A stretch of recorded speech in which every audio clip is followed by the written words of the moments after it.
Halo teman-teman semua, perkenalkan aku Tiffany yang akan menjadi host dalam webinar yang bertemakan Cryptocurrency The Future of Money.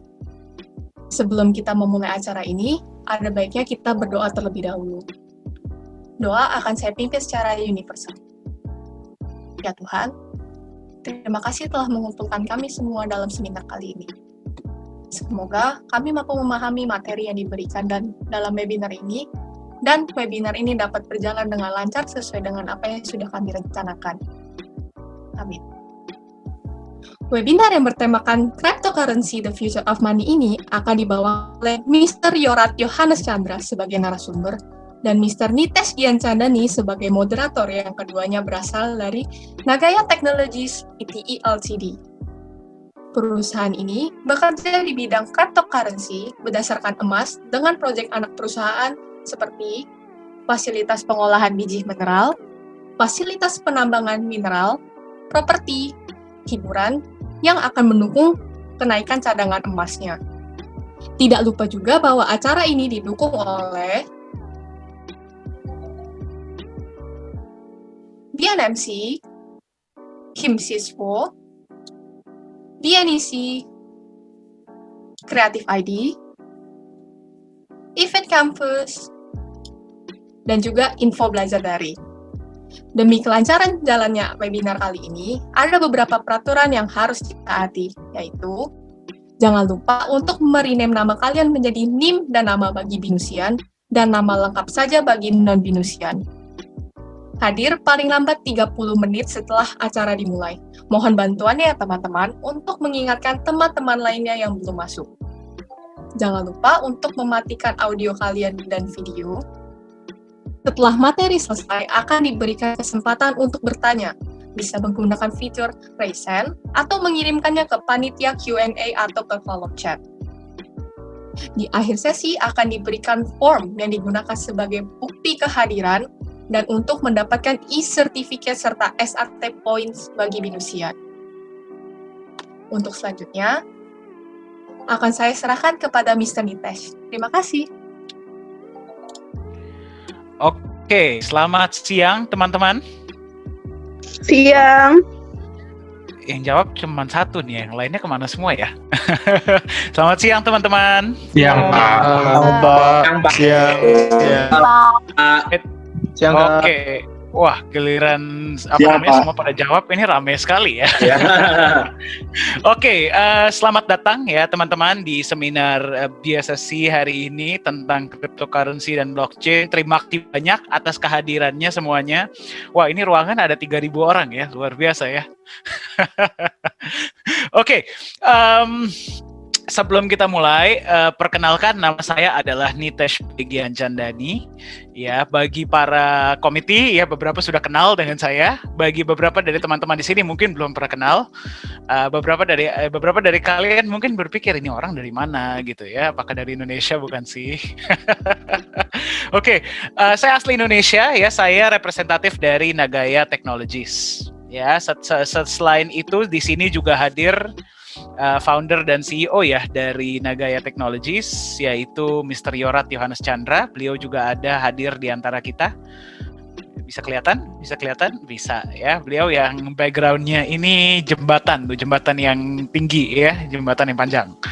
Oke, nanti beliau juga akan sharing sedikit ya teman-teman mengenai cryptocurrency, mengenai blockchain ya.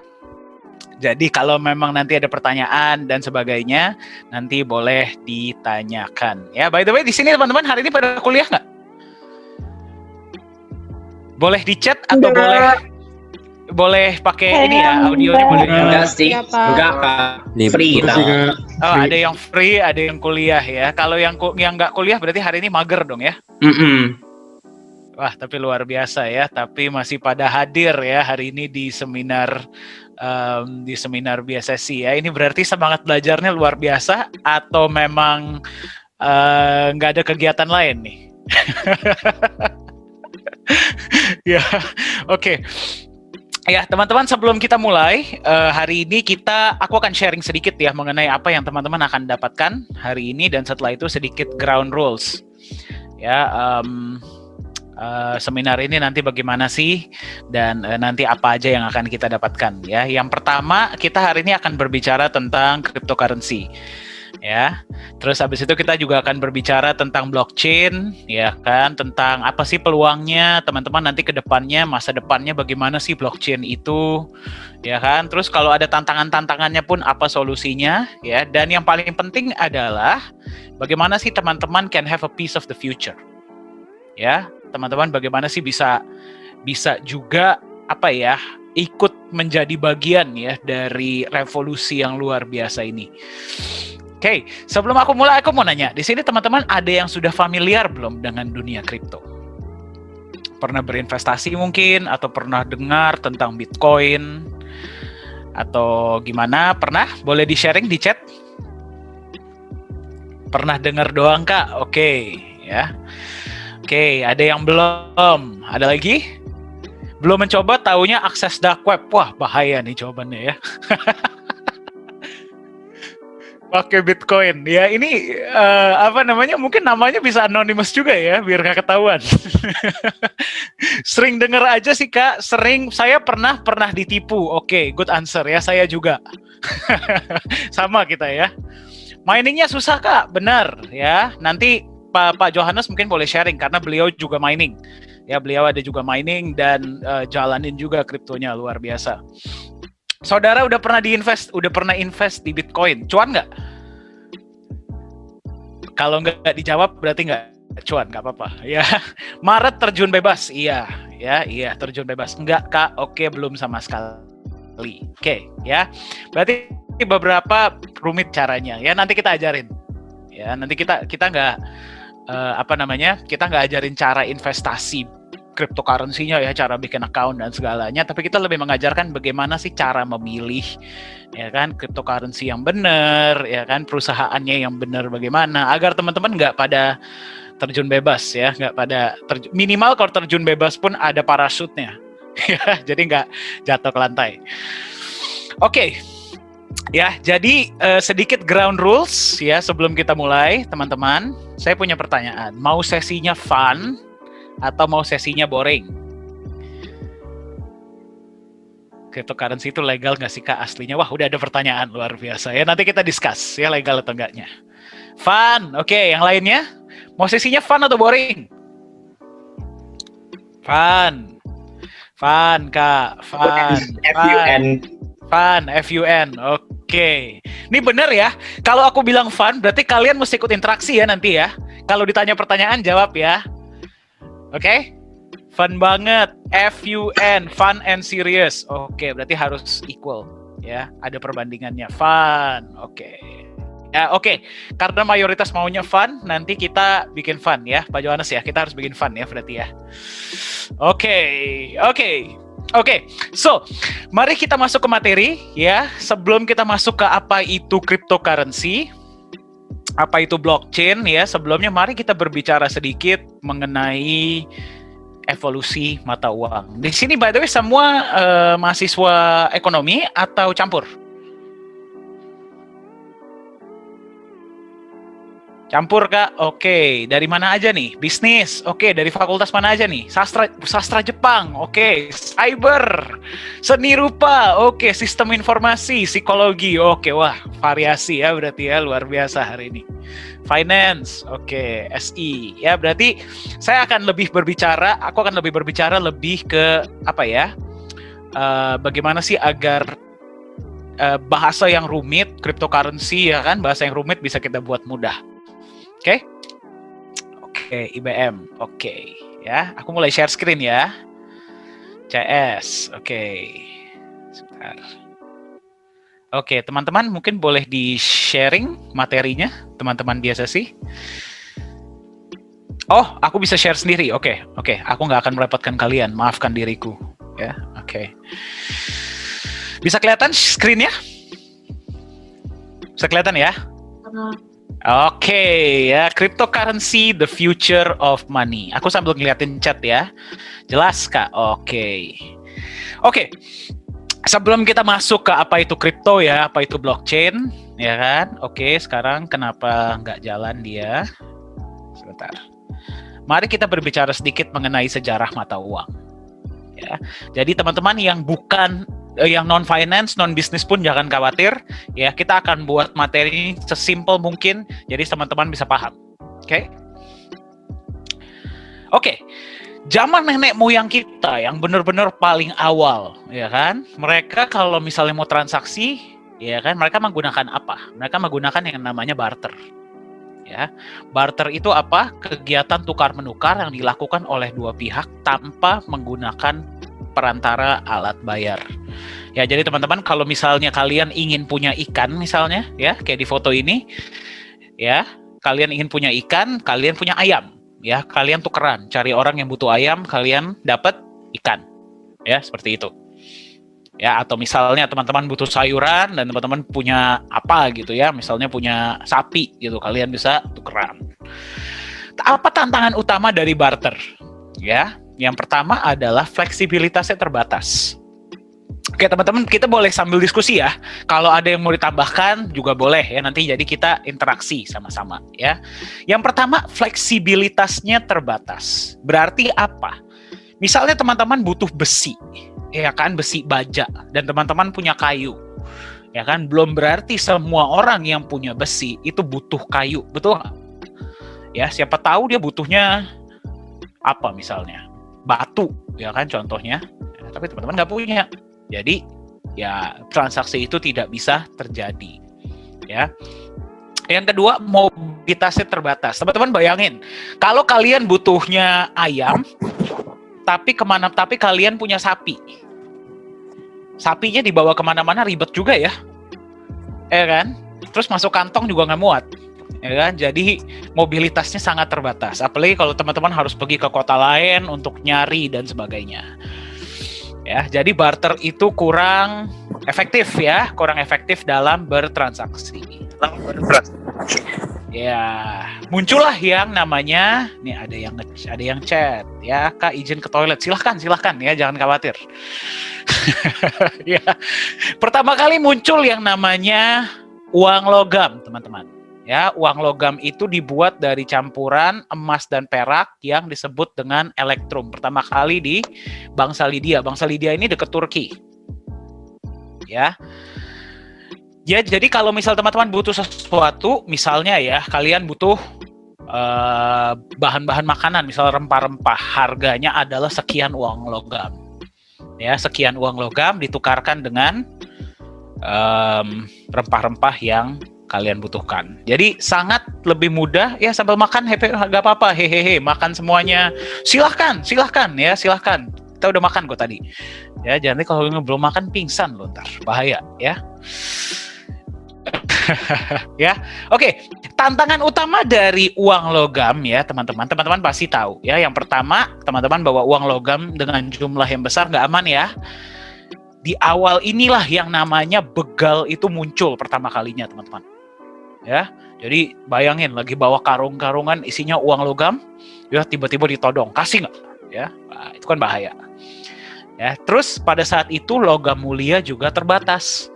Ya kan, mereka nggak bisa terus-terusan membuat uang logam, ya kan? Jadi mereka harus mencari alternatif yang baru. Mana makanannya? Iya nih, makan nggak bagi-bagi, ya gimana sih? Ya. Setelah mereka buat yang namanya uang logam, dan uang logam ada tantangan-tantangannya, mereka buat yang namanya uang kertas, ya. Uang kertas di sini, by the way, teman-teman, ada yang masih pakai uang kertas? Boleh coba di-sharing di chat, ada yang masih kemana-mana pakai uang kertas nggak? Ya pasti dong. Yang pasti ya, masih. Aku jarang, udah jarang. Oke, masih Kak, masih. Kalau yang bilang jarang, uang kertasnya boleh dikirim ke saya ya, saya terima dengan senang hati. Saya masih terima. Ya, asal jangan uang palsu ya. Ya, pakai barter. Oke, boleh. Ini berarti nyimak ya dari tadi ya. Monopoli boleh, nah jangan boleh, harus uang asli ya.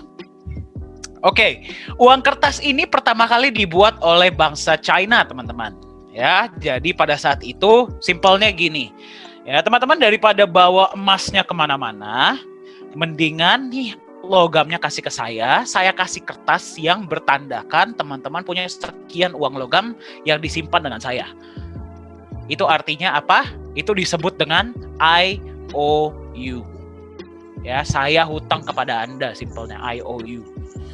Oke, jadi IOU sekian logam, IOU sekian emas, seperti itu. Ya. Tapi ya teman-teman pasti pernah dengar ya orang tuanya atau mungkin grandparents kalian itu ngomong, kalian tuh tahu nggak? Pas zaman saya masih sekolah, ya uang jajan saya tuh paling Rp1. Pernah dengar nggak kayak gitu? Pernah ya? Uang jajan saya tuh Rp1 paling. Ya kalian tuh beruntung ya tiap hari bisa bawa 100.000. Saya dulu tuh cuma bawa 1 uang koin ya katanya ya. Kayak gitu kan ya orang tua kita ya. Sekarang katanya kalian 100.000 aja masih nggak bersyukur, gituin kita. Ya karena memang benar teman-teman. Uang pada zaman dulu dan uang zaman sekarang nilainya sudah berkurang jauh. Ya, mungkin 100.000 20-30 tahun yang lalu teman-teman bawa, ya itu bisa ya mungkin ya bisa have fun lah, bisa beli banyak hal ya. Kalau sekarang 100.000 boro-boro, kadang-kadang makan aja kurang, betul nggak? Kalau untuk anak mahasiswa 100.000 bisa lah ya buat seminggu ya. Kalau misalnya makannya irit. Indomie. Iya Indomie. Tapi ya tetap aja nggak mungkin kan makan Indomie tiap hari. Atau jangan-jangan iya lagi Indomie tiap hari ya. Wah, ketahuan ini ya. Makannya di kantin lagi ya, yang nggak terlalu mahal. Apa masak sendiri lagi jangan-jangan? Wah, kalian ini mengingatkan pas masih zaman kuliah ya. Makaroni La Fonte 7.000-an doang. Ya udahlah ya, berarti 100.000-an buat kalian bisa lah ya buat seminggu ya. Proma cukup lah, ada proma. Cukup lah. Tapi kalau 20 tahun yang lalu 100.000 teman-teman bisa makan enak ya. Bisa makan enak setiap hari, itu juga bisa buat seminggu. Ya, jadi istilahnya ada yang namanya inflasi. Inflasi itu apa? Karena mata uang kertas ini terus diprint semau sendiri oleh otoritas sentral, beberapa diantaranya adalah bank sentral ya, nilainya terus-menerus berkurang. Uang kertas yang sama, dalam waktu beberapa tahun, mungkin nilainya sudah tidak sama dengan yang sekarang. Ya, dan itulah kenapa banyak orang mulai kehilangan kepercayaan teman-teman dengan yang namanya otoritas sentral. Ya, mereka mulai kehilangan kepercayaan. Mereka bilang, wah ini nggak benar nih, nggak bisa begini terus. Ya. Nah, muncullah yang namanya uang elektronik. Ya, uang elektronik ini teman-teman ya pasti pada pakai ya, OVO, GoPay, Dana, ya kan, Link Aja, ShopeePay ya. Di sini pada pakai semua ya. Yo. Pada pakai semua ya. Ya apalagi yang baru-baru ini ShopeePay ya, kemana-mana 60% ya. Iya, pakai kan ya, pada pakai semua ya. Nah, uang digital ini memang tidak menyelesaikan ya masalah yang namanya inflasi. Mereka hanya mempermudah saja teman-teman. Ya. Tapi mereka muncul dengan masalah sendiri. Ya, pay later ya, emang mahasiswa kali kalian ya. Ya. Tantangan utama dari mata uang digital adalah teman-teman yang pertama, mereka rentan pemalsuan. Pertanyaannya simple, teman-teman taruh uang di Kredivo, ya, taruh uang di Pay Later, GoPay atau OVO Pay Later misalnya, atau ShopeePay. Tahu dari mana kalau server Shopee-nya atau server GoPay-nya nggak dihack oleh orang dan uang teman-teman hilang? Nggak ketahuan kan, kita nggak bisa tahu, kita bahkan nggak tahu ya yang namanya yang namanya yes benar ada yang namanya validator pihak ketiga ya, ada juga bank kustodian, setuju ya, cuman yang namanya peluang untuk bisa dihack itu tetap ada, betul nggak?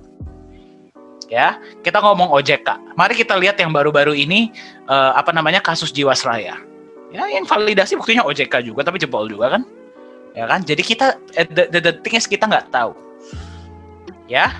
Centralized exchange aja bisa, contoh KuCoin. Oh ini udah masuknya ke kripto ya. Nanti kita masuk ke sana teman-teman. Ya pelan-pelan ya. Dan divalidasi hanya oleh otoritas sentral. Ya, jadi banyak orang-orang seluruh dunia, teman-teman, itu mulai nggak percaya sama otoritas sentral. Mereka mulai bilang, wah, ini nggak bener nih. Ya, nggak bener nih, harus ada solusi baru. Itulah di mana muncul yang namanya mata uang kripto. Ya, jadi bagi mungkin ada teman-teman yang pernah bilang ke kalian, mata uang kripto tuh ya mirip-mirip OVO lah, mirip-mirip GoPay lah. Ya, tidak, bukan. Ya, mereka berbeda.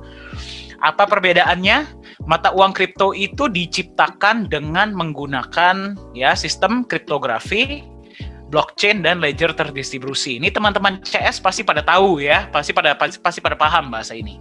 Ya, berarti secara simple mereka itu dibuat dari kita, untuk kita, oleh kita. Tidak ada yang namanya pihak ketiga. Ya, dan beberapa demokrasi, yes, absolutely. Ya, itulah di mana mata uang kripto itu memberikan sebuah solusi ya teman-teman bagi mereka ini, orang-orang ini yang memang sudah muak dan sudah capek dengan yang namanya otoritas sentral. Ya. Nah, seperti apa sih sebenarnya mata uang kripto itu secara garis besar ya kan? Terus cara kerjanya gimana? Cara kerja blockchain itu gimana? Terus apa namanya? Tantangan-tantangan apa sih yang ada dan bagaimana sih sebenarnya dia ini bisa menjadi uang masa depan? Ya, gimana sih mereka bisa jadi uang masa depan? Untuk itu, ya kita akan dengar langsung dari pakarnya, teman-teman. Ya, kita akan dengar langsung dari pakarnya. Sebentar, saya akan matikan sharing screen saya dulu. Saya akan undang langsung ya pakar kripto. Ya, beliau adalah founder dan CEO, teman-teman, dari perusahaan Nagaya Technologies. Ya, jadi teman-teman jika ada pertanyaan silahkan nanti ditanyakan langsung ya. Saya persilahkan Mr. Yohanes to take over. Silahkan Pak Yohanes. Oke, thank you banget Pak Dani. Ya, salam kenal semuanya. Ya, nama saya Yorat Yohanes Chandra atau biasa dipanggil Yohanes. Nah, saya adalah CEO dan founder dari Nagaya Technologies. Jadi mitra partner kerjanya dari Pak Dani. Nah, mungkin saya agak khawatir nih karena tadi Pak Dani kan bilang, wah kita fun-fun aja ya. Saya boleh tahu nggak suara saya kira-kira kedengaran jelas di sana? Kedengaran ya, oke. Nah, ya jadi kebetulan saya ini orangnya kalau kasih materi nggak bisa terlalu fun. Jadi harap tolong dimaklumi. Berhubung orangnya tipe orang yang serius, ya tapi saya akan berusaha ya gimana caranya supaya materi ini bisa kita sampaikan secara fun. Ya, jadi sharing screen saya udah kelihatan ya? Sudah ya? Oke. Nah, jadi seperti yang tadi Pak Dani bilang bahwa mata uang kripto itu berbeda ya dengan OVO, GoPay, ya itu dia punya karakter yang berbeda. Kalau OVO dan GoPay itu sudah yang dibilang tadi, mereka itu sebenarnya adalah bentuk digital dari mata uang fiat yang sudah ada. Jadi contohnya rupiah dibuat digital, kemudian US dollar dibuat digital. Nah, berbeda dengan mata uang kripto. Ya, kalau mata uang kripto itu yang pertama adalah, mata uang kripto itu kalau kita lihat dari karakternya dulu ya, karakter utama dari mata uang kripto. Mata uang kripto itu jumlahnya harus terbatas. Jadi tidak bisa dibuat semaunya. Berbeda dengan mata uang fiat, di mana bank sentral ya atau otoritas sentral itu bisa menerbitkan uang baru. Nah, memang itu ada regulasinya, tetapi bukan berarti jumlahnya tidak bisa ditambah. Nah, kalau di mata uang kripto itu jumlahnya harus terbatas. Nah, kemudian regulasinya itu oleh konsensus. Lebih tepatnya adalah regulasinya itu diatur oleh sebuah program. Yang program ini nantinya akan dimiliki oleh semua orang. Nah, berbeda dengan bank sentral. Kalau bank sentral kan berarti pemangku kepentingannya aja yang menentukan apakah kita akan cetak uang baru atau tidak. Nah, kemudian dari karakter utama mata uang kripto yang berikutnya, dan ini yang paling penting adalah trustless. Jadi di mata uang kripto itu tidak ada pihak yang dipercaya. Memang aneh ya. Memang kedengarannya aneh loh. Jadi kalau nggak ada yang dipercaya gimana dong? Nah, jadi kalau di sistem perbankan yang kita lihat ya, atau di sistem digital money seperti OVO, GoPay dan yang lain-lain, yang memverifikasi bahwa benar kita memiliki uang sejumlah sekian, itu adalah pihak banknya atau sistem dari banknya. Tetapi kalau di mata uang kripto, yang memverifikasi itu adalah semua orang. Ya, inilah keindahan dari sistem sistem blockchain, ya, dan sistem mata uang kripto lah. Jadi banyak orang yang salah mengerti bahwa mata uang kripto itu adalah blockchain. Bukan. Mata uang kripto itu adalah bagian dari blockchain.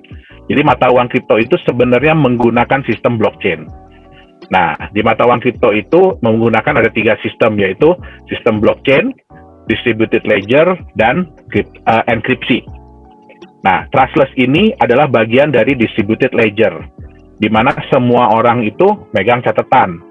Jadi transaksi ada si A kirim ke B, B kirim ke C, E kirim ke F, semua orang nyimpen. Jadi semua orang itu jadi accounting. Nah, pada saat transaksi itu dilakukan, semua orang akan ngecek bukunya sendiri-sendiri. Benar nggak nih si A punya uang sekian, sehingga dia boleh mengirimkan ke si C. Nah, jadi di sini tidak ada yang dipercaya. Semua orang berhak untuk memverifikasi. Kemudian transparan. Kenapa ini penting? Kalau saya boleh tanya, ya, di sini, ada nggak yang tahu berapa sih sebenarnya jumlah mata uang rupiah yang sudah beredar? Nggak Yang tahu. sudah dicetak? Nah, nggak ada yang tahu ya. Berapa jumlah uang US dollar yang sudah beredar? Semua nggak tahu. Nah, ketahuannya kapan? Ya, kita semua nggak tahu. Ketahuannya itu jumlah mata uang beredar itu pada saat negara itu mengalami resesi, ya, mengalami krisis ekonomi. Kalau kita ingat tahun 98, ya, rupiah terhadap US dollar yang mungkin tadinya 2.500 tiba-tiba melejit jadi 11.000, 12.500, bahkan sampai ke 17.500. Nah, itu adalah salah satu efek dari tidak adanya transparansi. Sehingga pada saat itu baru diketahui, ternyata mata uang negara tersebut dicetak jauh lebih banyak daripada yang dilaporkan. Sehingga ya mau nggak mau dong harus di-adjust, harus disesuaikan nilai tukarnya. Karena negara lain kan nggak mau. Ya kan, kalau misalkan, kamu cetak uang banyak-banyak, nanti kamu tinggal tukar ke duit kita, nah, jadi nggak fair. Makanya kebanyakan negara-negara itu ya mengalami penurunan nilai mata uangnya pada saat mereka menghadapi krisis. Terutama kalau mereka mau minta bantuan. Ya, bantuan dari Bank Dunia, bantuan dari IMF, bantuan dari negara-negara lain. Contohnya aja kalau kita mau minta kredit di bank pasti akan cek kan berapa kita punya aset, berapa kita punya hutang, dan lain-lain. Yang harus diingat adalah, teman-teman tahu nggak di sini? Ya, coba saya mau tanya dulu, tahu nggak di sini? Ada satu definisi dari uang yang mungkin jarang dibicarakan. Ya, kan orang sering bilang uang itu nilai tukar, uang itu alat tukar.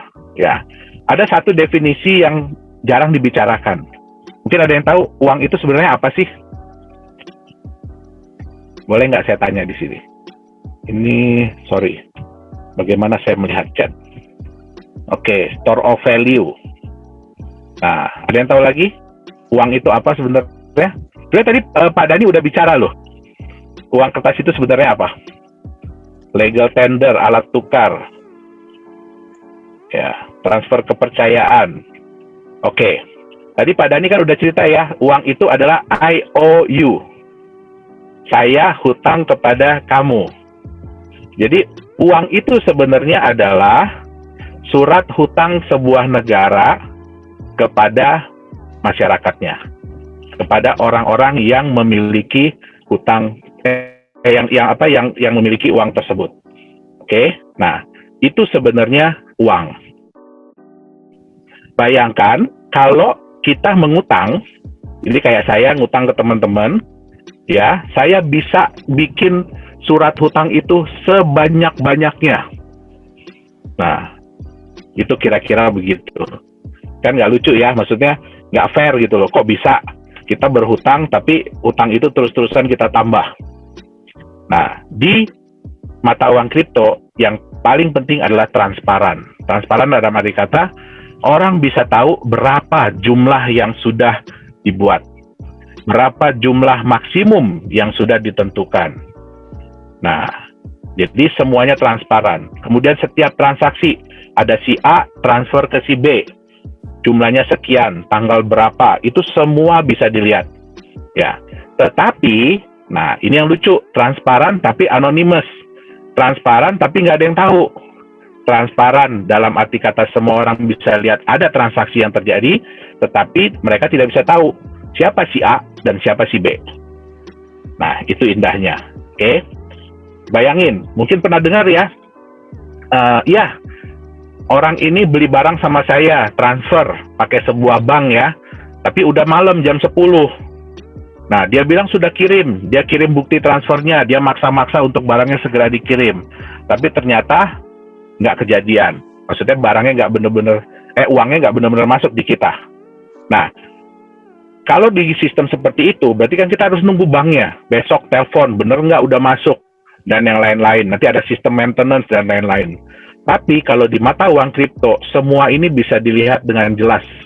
Ya, nggak perlu nelpon perusahaannya, nggak perlu nelpon siapa yang buat, semua bisa dilihat dengan jelas. Oke, tidak bisa dipalsukan. Nah, karena ini dibuat dengan sistem elektronik, ya, dan semuanya pegang bukti transaksi yang terjadi. Bayangkan kalau kita mau kalau kita mau ngehack sebuah bank nih, ya, kita kan cuma cukup kejar server banknya kan, betul nggak? Ya, kita tinggal kejar server banknya aja. Oke, satu server dibobol, semua habis. Mungkin pernah dengar ya, ada satu marketplace, ya, itu dibobol. Untungnya yang dibobol apa? Data, ya, data-data pribadi, bukan data uang yang ada di situ. Nah, di mata uang kripto yang saya bilang tadi, semua orang pegang catatan. Jadi kalau ada orang yang mau merusak atau memalsukan, dia harus ngerubah semua catatan yang dipegang oleh ribuan orang tersebut. Contoh kayak Bitcoin. Ya, Bitcoin itu yang megang catatan transaksi itu hampir 1 juta.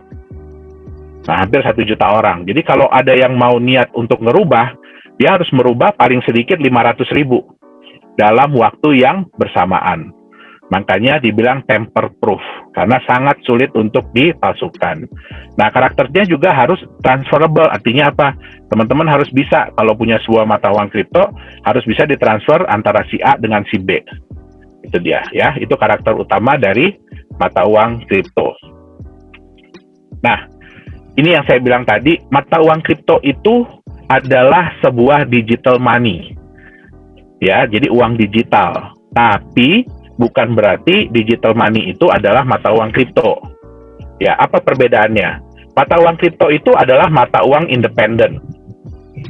Ya, jadi istilahnya dia tidak bergantung dari mata uang apapun. Jadi nggak ada bergantung dengan mata uang negara. Sedangkan kalau digital money, dia itu tetap menggunakan mata uang fiat negara tersebut. Ya, jadi contoh gini, Bitcoin itu bisa dipakai di mana-mana. Anda beli di Indonesia, bisa jual di Amerika. Anda beli di Singapura, bisa jual di Hong Kong. Tapi kalau mata uang fiat, itu terbatas. Contohnya, kita bawa rupiah, ya. Kita pergi ke sebuah negara kecil kayak Vietnam. Apakah bisa ditukar di sana? Rupiah dengan Vietnam dong? Nggak bisa. Jadi mau tidak mau kita harus tukar dulu ke US dollar. Dari US dollar baru nanti tukar lagi di sana. Nah, itu beda antara mata uang kripto dengan digital money. Mata uang kripto itu tidak diregulasi. Nah, tapi harus hati-hati ya, kata-kata tidak diregulasi ini bukan berarti mata uang kripto itu ilegal. Ya, tapi tidak ada yang meregulasi. Sedangkan kalau digital money, dia diregulasi oleh otoritas berwenang. Contoh kalau di Indonesia, yang meregulasi digital money itu adalah Bank Indonesia. Ya, kemudian di mata uang kripto itu verifikasinya terdistribusi yang saya bilang tadi. Kalau di digital money, yang memverifikasi ya yang punya platform. Contohnya OVO yang memverifikasi, atau Bank BCA, atau Bank BRI. Mereka diverifikasi secara sentral. Jumlah mata uang kripto itu terbatas. Sedangkan jumlah digital money itu jumlahnya tidak terbatas. Kenapa? Karena mengikuti mata uang fiat. Nah, mata uang kripto itu diterbitkan berdasarkan konsensus. Jadi berdasarkan program yang diakui secara bersama-sama. Kalau di digital money itu diterbitkan oleh otoritas. Nah, ya. Kita tidak pernah tahu berapa digital money yang ada di platform tersebut. Kemudian jarang sekali yang memberitahukan apakah benar mereka tetap menyimpan uang yang ada sejumlah tersebut juga. Itu sangat-sangat sangat-sangat sulit untuk dibuktikan.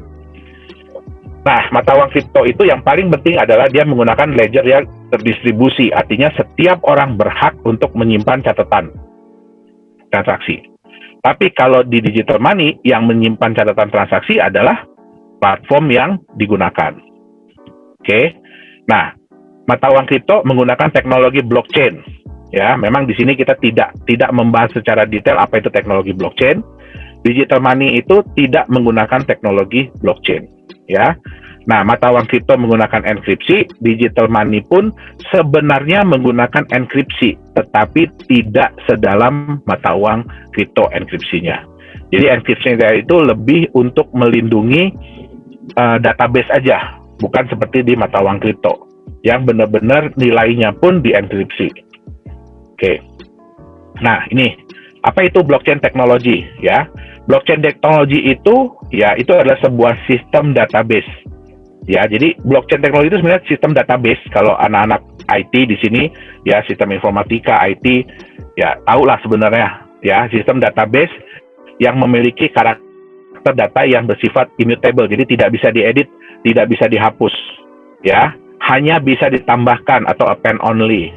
Kemudian tamper proof. Kenapa? Karena semua data ini harus bisa dihubungkan dari yang paling terakhir sampai ke yang paling awal.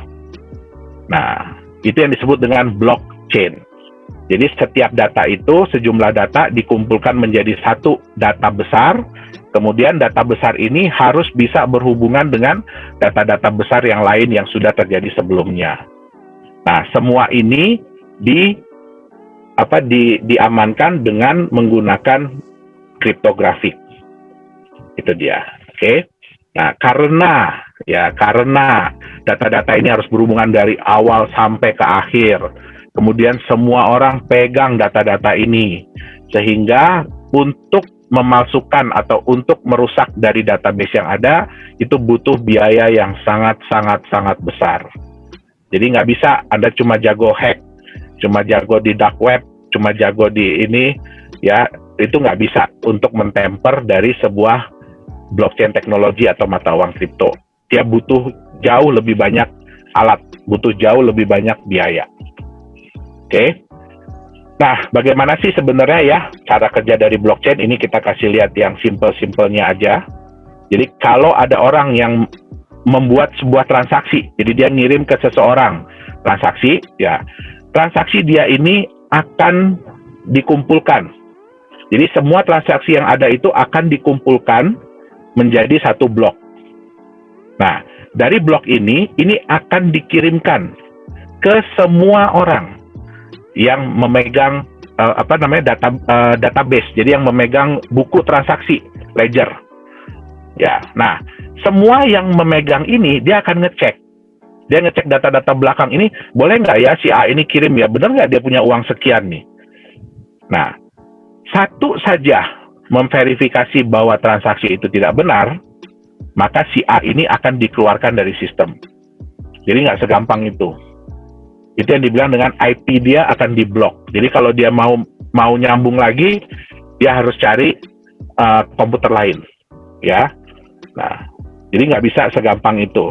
Nah, kalau transaksi itu dinyatakan oke, dinyatakan benar, maka blok yang terjadi itu akan ditambahkan ke blok-blok yang sebelumnya. Jadi kayak rantai, diikat ke blok yang sebelumnya. Nah, inilah yang dinamakan dengan blockchain. Ya. Oke. Nah, sebenarnya apakah blockchain ini hanya bisa dipakai di dunia kripto? Di dunia mata uang kripto tidak. Ya. Blockchain ini sebenarnya teknologi blockchain ini bisa dipakai di semua bidang yang membutuhkan keamanan data tingkat tinggi. Jadi dalam arti kata, kalau bisa datanya jangan sampai dirusak orang. Kalau bisa datanya jangan sampai dirubah-rubah orang. Nah, contohnya apa? Pemilihan umum, voting. Ya, nanti semua orang bisa tahu, oh si A itu pilih ini jam sekian. Nah, itu semua datanya ada. Oke. Nah, supaya apa? Nggak bisa ditemper. Karena semua orang pegang itu. Ya, kalau kita lihat ya data pemilihan umum sekarang kan, kadang-kadang dari titik A sampai ke titik C, datanya bisa berubah. Nah, kalau menggunakan sistem blockchain, itu sangat sulit untuk dirubah. Kemudian sertifikasi. Yang paling jelas adalah sertifikat tanah. Ya, kita udah dengar berapa berita ya, berapa kabar-kabar bahwa wah di tempat ini sertifikat tanahnya ada 10. Untuk barang yang sama sertifikat tanahnya ada 10. Nah, dengan menggunakan teknologi blockchain ini kan jelas, oh sertifikat ini dari si A pindah ke si B tanggal sekian, dan banyak orang yang memegang buktinya, yang memegang catatannya. Kemudian hak atas kekayaan intelektual itu pun sama. Dan yang terakhir adalah tentu saja di mata uang. Oke. Nah, mata uang yang pertama kali muncul.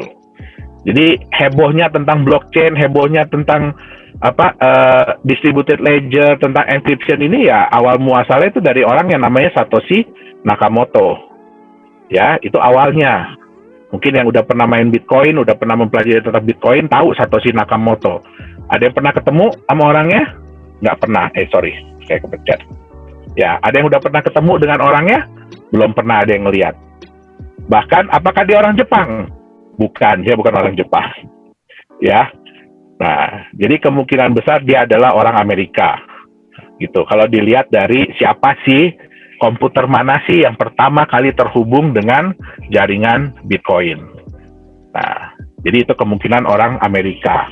Tapi itu pun apakah pasti? Belum pasti. Karena teknologi sekarang kan kita ada VPN, ada segala macam, jadi nggak bisa dipastikan orang itu dari mana. Nah, kehebatan dari Bitcoin ini adalah dia berhasil menggabungkan 3 komponen utama, yaitu teknologi kriptografi, teknologi ledger yang terdistribusi, dan teknologi blockchain. Ya, ini semua sebenarnya teknologi lama. Kalau kita belajar kriptografi itu udah dari zaman perang. Dari zaman perang dunia kedua, ya, itu sudah ada teknologi kriptografi. Memang masih manual. Jadi data itu dirubah. Ya, dirubah jadi angka atau dirubah susunannya. Nah, itu teknologi kriptografi. Kemudian ledger terdistribusi. Ya, ini memang baru kepikiran. Tapi sebenarnya konsep yang sangat simpel. Bagaimana caranya, ya, kita membagi-bagi data yang ada, transaksi yang ada, jangan sampai hanya dipegang oleh 1-2 orang. Tapi kalau bisa dipegang oleh ribuan orang, ratusan orang. Nah, ini biar kayak Pak Dani ya, biar nggak agak boring. Saya mau tanya, ada yang tahu dulu ya kalau kita chatting, saya mau ngeliat chat di mana ini ya. Oke, kok nggak muncul di saya? Oh ya, oke. Ada yang tahu nggak? Wah, kira-kira Satoshi orang mana ya? Nah, itu tuh. Ya, ini Pak Dani yang nanya ya. Oh ya. Nah, ada yang tahu nggak? Teknologi chatting pertama yang muncul di dunia. Ada yang ingat? Ada yang tahu? Kita kan sekarang taunya WA, BBM, jauh sebelum BBM. Ada yang tahu? Nah, IRC banget. IRC, ini berarti angkatan tua nih. Prediksi ini angkatan tua nih. Baca ya. Bukan FP. Iya. Jadi teknologi yang digunakan oleh Bitcoin, oleh kebanyakan mata uang kripto itu untuk membagikan data, untuk membroadcast data, itu adalah teknologi IRC. Ya, mungkin tahu. Aduh, kepencet terus, sorry. Ada yang tahu ya, ASL gitu ya. Nah, itu IRC itu. Nah, itu adalah teknologi yang sangat lama, tapi terbukti efektif. Kenapa? Dari dulu IRC itu mau di-ban oleh pemerintah, nggak pernah bisa. Kenapa? Karena servernya adalah server individu. Nah, jadi orang-orang yang memang merasa IRC itu penting, yang merasa bahwa IRC itu bermanfaat, mereka akhirnya menciptakan server sendiri yang nggak perlu terlalu besar. nggak perlu kayak WhatsApp yang sampai servernya satu gedung, satu tower, nggak perlu. Nah, itu dia. Nah, karena gabungan ketiga komponen inilah ya yang memungkinkan Bitcoin itu bisa dipakai peer-to-peer ya, secara desentralisasi. Jadi tidak ada yang kepalanya itu nggak ada, pimpinannya nggak ada, yang ngetok palu nggak ada ya. Semua orang berhak untuk menyatakan transaksi itu benar atau tidak, serta tidak dapat dipalsukan. Nah, jadi intinya adalah Bitcoin itu berhasil menggabungkan 3 konsep yang sebenarnya dulu udah ada. Ya, 3 teknologi yang sebenarnya dulu udah ada. Tapi dia berhasil membuat konsep yang baru. Itu dia. Oke. Nah, kenapa Bitcoin itu muncul? Ya, ada yang tahu nggak kenapa orang bikin Bitcoin? Iseng. Ya, Bitcoin itu muncul karena ketidakpercayaan masyarakat dunia dengan bank sentral. Ya, menghadirkan sebuah mata uang digital dari kita untuk kita, sehingga dalam pelaksanaannya tidak dibutuhkan peran otoritas sentral. Oke, central authority. Sekarang saya mau tanya, apa sih yang tidak dipercaya oleh masyarakat dunia dengan bank sentral? Ya, saya mau tanya. Oke. Ini saya kasih ilustrasi ya. Yang pertama, ya. Kalau teman-teman semua ya, kalau teman-teman semua nih nyimpen uang 100 miliar di bank di Indonesia, yakin nggak bahwa besok uangnya masih ada di bank itu? Coba, saya mau tanya nih, di chat aja. 20%. Wah, masih agak optimis sedikit nih. Digolongin dulu. 10%. Ya. Ya. Nah, 10% aja udah bagus. Saya dipinjemin. Minus 1 aja sekalian. Oke. Memang benar ya. Jadi tidak ada yang bisa memastikan apakah kalau kita masukin uang ke bank, apakah uang kita itu masih ada di bank itu. Jangankan hitungan 1 hari, hitungan 1 jam aja uang itu udah bisa berpindah ke tempat lain. Oke. Nah, contohnya apa? Kalau kita masukin uang 100 miliar hari ini, besok bisa nggak kita ambil 100 miliar itu lagi? Nggak bisa. Nanti kita dibilang ngeras bank. Kan lucu ya, kita yang nyimpen duit kita 100 miliar, terus kita mau tarik besok 100 miliar, dibilang kita mau ngeras. Nah, oke. Nah, itu dia. Ya. Kemudian, karena sulitnya ya untuk transfer uang. Contoh, ya kalau teman-teman di sini mungkin ya karena orang tuanya di Indonesia, teman-teman di Indonesia untuk transfer masih bisa, masih gampang. Tapi kalau teman-teman di luar negeri, ya itu tiap kali orang tuanya mau transfer, itu harus ngisi formulir terus. Itu dia, ya. Padahal kalau dibilang itu uang siapa sih sebenarnya? Kan uang kita. Nah, makanya Satoshi yang dibilang Satoshi Nakamoto itu dan teman-temannya, jadi itu bukan satu orang ya. Yang bikin Bitcoin itu bukan satu orang. Oke, itu adalah grup. Nah, mereka merasa bahwa kenapa kita yang punya uang, tapi kita juga yang dibuat ribet. Ya, terus kemudian uang itu pun yang Pak Dani bilang bisa inflasi. Ya, bisa inflasi. Dulu 100 juta, waduh, kita udah kaya raya. Sekarang uang 100 juta, ya apalah kira-kira yang bisa dibeli. Kan gitu. Oke. Nah, itu yang paling penting. Jadi, apa yang membuat orang-orang itu, apa yang membuat Bitcoin ini muncul? Ya, karena ketidakpercayaan ya masyarakat dengan bank sentral. Makanya mereka bilang, udahlah, kita bikin uang sendiri yuk, dari kita, oleh kita, untuk kita. Oke. Nah, kenapa dibilang aman? Karena transaksi dalam jaringan Bitcoin ini divalidasi oleh semua anggota dalam jaringan tersebut. Ya, kalau satu aja nggak setuju, transaksi itu bisa batal. Itu dia. Tapi kita juga, walaupun kita yang memvalidasi, tapi kita juga nggak bisa seenak-enaknya. Kenapa? Kalau kita yang salah, ya kita juga yang nanti diusir dari jaringan. Ya. Oke. Peluangnya apa yang dihadirkan oleh Bitcoin ini? Payment solution yang lebih cost efektif. Kenapa? Kalau dihitung-hitung, biaya untuk mengirim Bitcoin itu jauh lebih murah dibanding dengan biaya mengirim mata uang kripto. Ya, kita tahu kalau ngirim uang ke luar negeri, Di Bank Indonesia kena biaya, di bank di luar negeri pun nanti kena biaya lagi.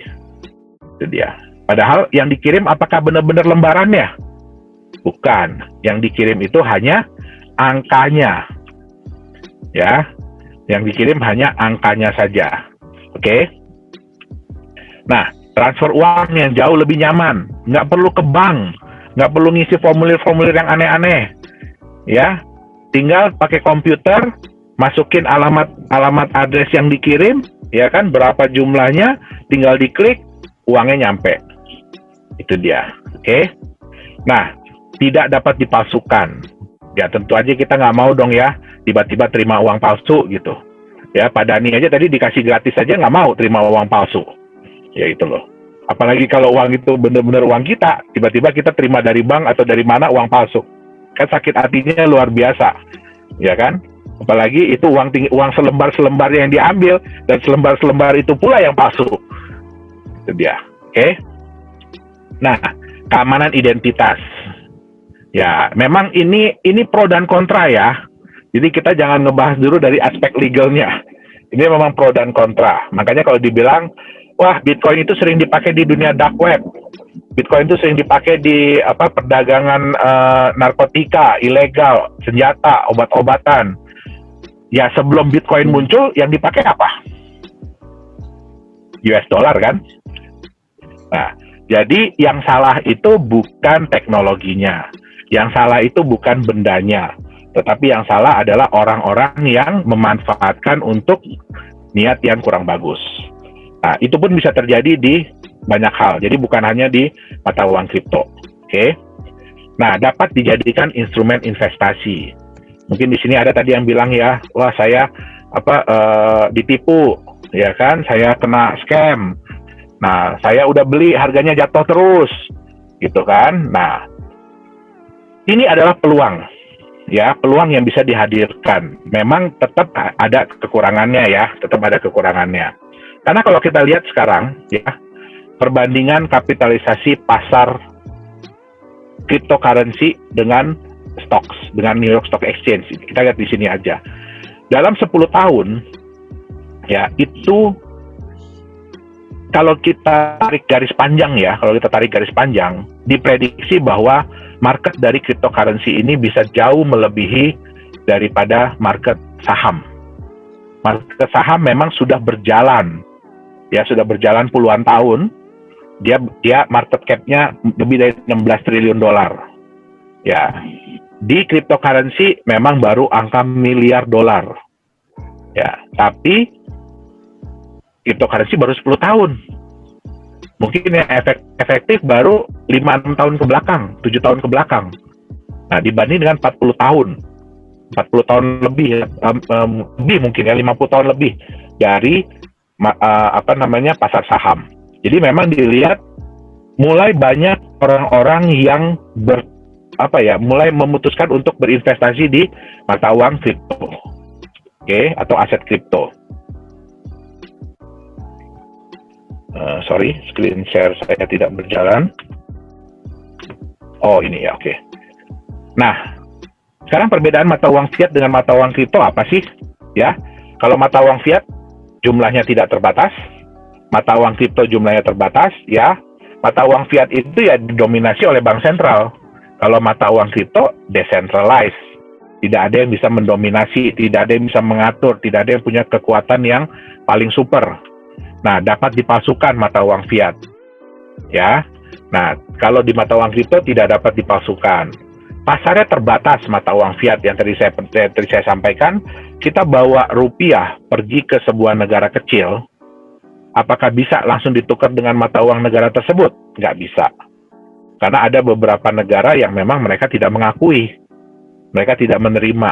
Jadi mau nggak mau kita harus tukar dulu ke US dollar atau ke euro. Nah, baru di negara itu kita harus tukar lagi. Nah, itu kan kita udah rugi 2 kali. Karena nggak pernah kan ya, harga jual dan harga beli sama itu nggak pernah ada di forex market. Nah, pasarnya global kalau mata uang kripto. Artinya Anda beli di mana, Anda bisa jual di mana. kalau memang di sana ada exchanger-nya atau ada tempat transaksinya. Nah, tapi jeleknya mata uang kripto ini volatilitasnya tinggi. Bisa dilihat ya, Bitcoin di tahun 2017 itu dari nilai 40 jutaan naik sampai ke 300 juta. Dari 15 juta, sorry. Dari 15 juta naik sampai ke 300 juta dalam hitungan bulan. Wah, semua orang pada ikut arus, pada ikut nanjak. Nah, tetapi tahun 2018 awal terjadi kebalikannya. Dari 300 juta turun menjadi 60 juta dalam hitungan hari.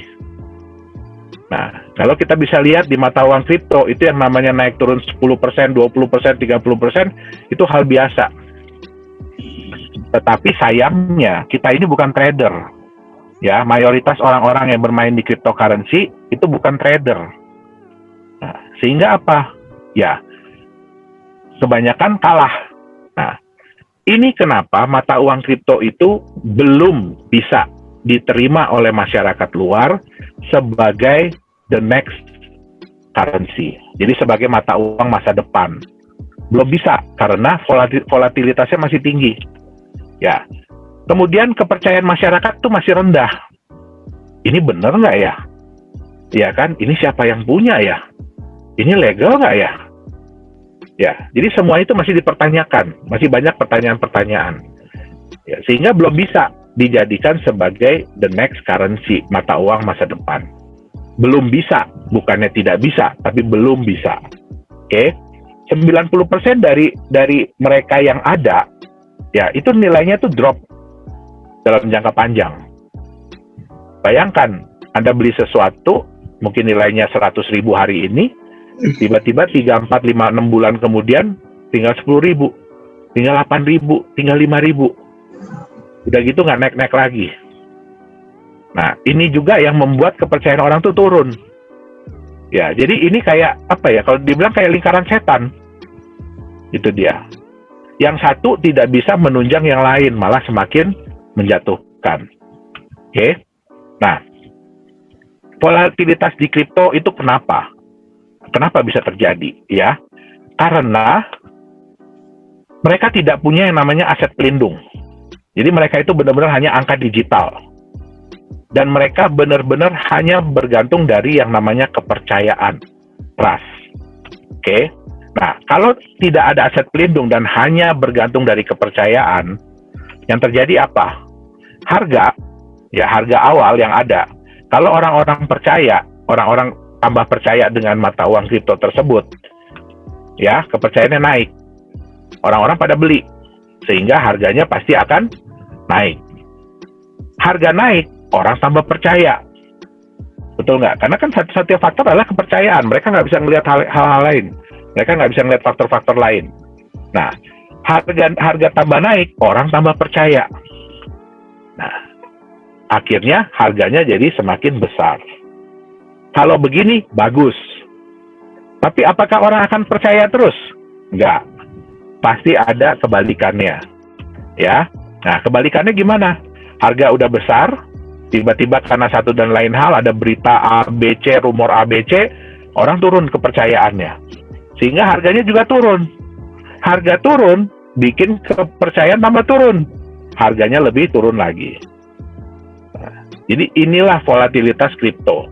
Kenapa? Mereka itu benar-benar hanya sebuah angka digital. Ya, mereka tidak punya aset yang melindungi dari nilai kriptonya sendiri. Oke. Nah, kalau kita bandingkan ya Bitcoin lawan emas. Karena kenapa kita buat seperti ini ya? Karena orang banyak yang mengklaim bahwa Bitcoin itu adalah digital gold. Ya, gold digital, emas digital. Yang sangat salah klaim tersebut. Bitcoin tidak bisa disamakan dengan emas digital. Ya, sesuatu yang baru tidak bisa disamakan dengan sesuatu yang orang sudah pakai alat pelindung nilai, hedging, dalam waktu ratusan bahkan ribuan tahun emas. Nah, kalau kita lihat ya, ini chartnya Bitcoin ya, grafiknya Bitcoin, oke, kemudian dengan grafiknya emas. Ya, kita bisa lihat emas, ya, Bitcoin kalau naik, itu naiknya gila-gilaan. Tapi kalau udah turun, turunnya pun gila-gilaan. Kalau kita bandingkan dengan emas, ya, emas itu memang naik turun, tapi kecenderungannya adalah naik untuk jangka yang panjang. Itu dia. Di Bitcoin kita nggak pernah tahu harganya bisa berapa. Hari ini berapa, besok berapa, kecuali Anda memang trader dan tidak ada berita-berita yang aneh-aneh, tidak ada berita-berita yang menakutkan. Kalau di tahun 2018, 2017, 2018, 2019, Bitcoin itu benar-benar hanya bergantung dari berita apa yang muncul. Kalau beritanya bagus, harganya naik. Beritanya jelek, harganya jatuh. Nah, nggak ada instrumen yang lain yang bisa memastikan, oh Bitcoin itu kayak apa besok, kayak apa lusa, nggak ada. Benar-benar cuma dari berita apa yang muncul. Oke, nah,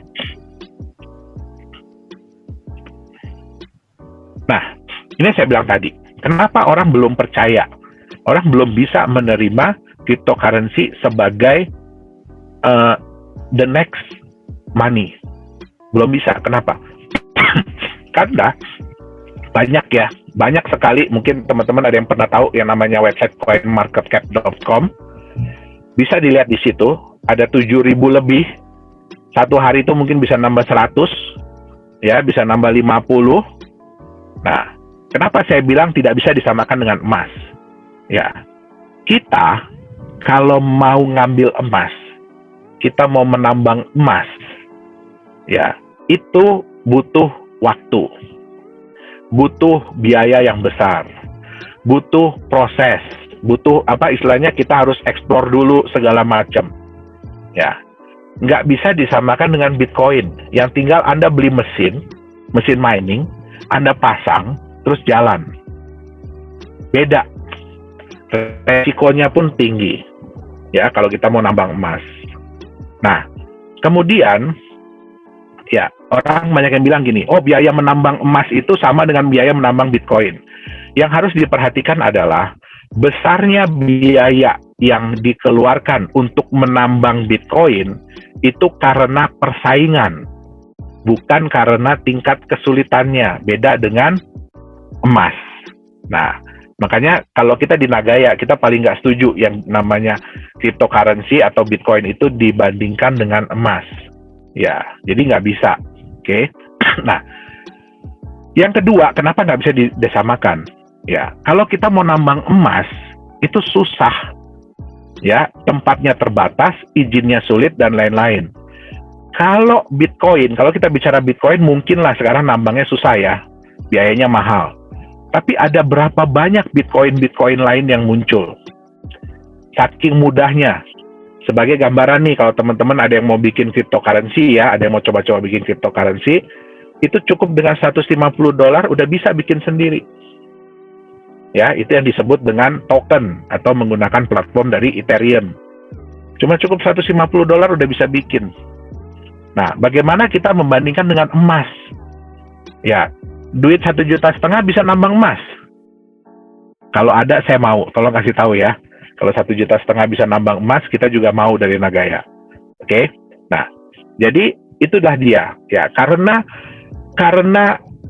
banyaknya salah persepsi, karena banyaknya salah pemikiran, banyaknya salah konsep, sehingga akhirnya apa? Orang-orang mulai kehilangan kepercayaannya terhadap sistem cryptocurrency.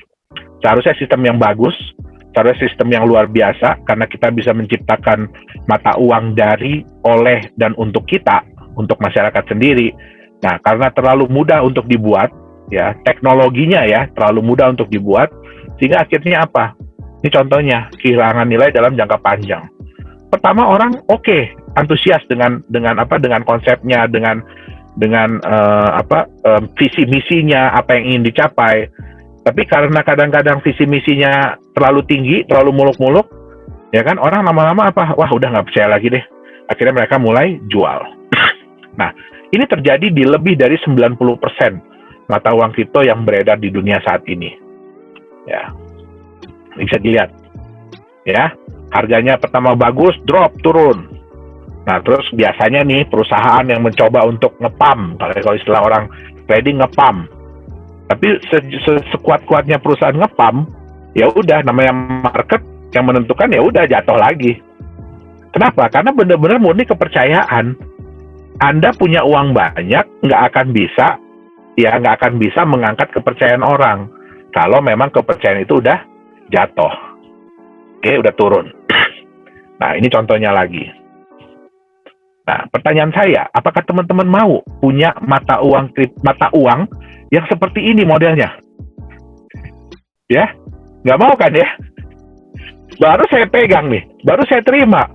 Ya kan, belum sempat saya pakai, harganya udah jatuh. Nah, kenapa terjadi seperti ini? Saya bilang tadi, nggak ada sesuatu yang membackup. Nah, ini yang kita mau ajarkan, dan ini juga sebenarnya salah satu parameter kita. Bagaimana sih supaya benar-benar mata uang kripto itu bisa menjadi the next money, ya, supaya bisa diterima oleh banyak orang, bukan oleh cuma sekumpulan, oleh satu komunitas, nggak bisa. Ya, jadi harus bisa diterima oleh banyak orang, dan kalau perlu secara global.